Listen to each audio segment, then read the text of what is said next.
Hi hello friends, how are you all? అందరికీ Jai Shriram. Welcome back to GCR spoken English YouTube channel. ఈరోజు ఈ వీడియోలో మనం మన జనరల్గా తెలుగు రాసులు నేర్చుకో, ఇంగ్లీష్ రాసులు నేర్చుకో, నీ పేరు రాసులు నేర్చుకో. సో ఇలాంటి సెంటెన్సెస్ మనం రెగ్యులర్గా యూజ్ చేస్తుంటాం కదా. మరి ఇలాంటి సెంటెన్సెస్ను ఇంగ్లీష్లో ఈ రోజు ఈ వీడియోలో మనం తెలుసుకోబోతున్నాం. ఓకే, సో వీడియో స్టార్ట్ చేసే ముందు ఎవరైతే నా ఛానల్ని ఫస్ట్ టైం చూస్తున్నారో సబ్స్క్రైబ్ చేసుకోండి, మరియు వీడియోని స్కిప్ చేయకుండా ఎండ్ వరకు చూసి మీ యొక్క అభిప్రాయం తెలియజేస్తూ నన్ను నా ఛానల్ని సపోర్ట్ చేయండి, ఎంకరేజ్ చేయండి. Okay, get started. సో ఇక్కడ మనం రాసుడు నేర్చుకో అంటున్నాం కదా. రాసుడు నేర్చుకో అంటే ఇంగ్లీష్లో ఏం చెప్పాలి?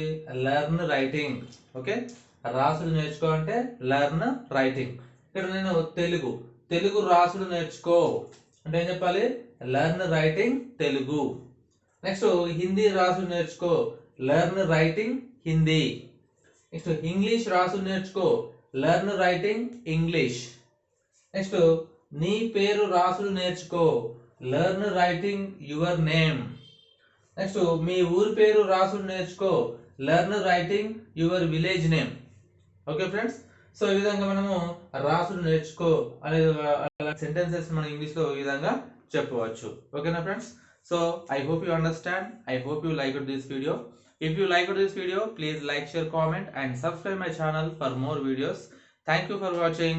Jai Hind.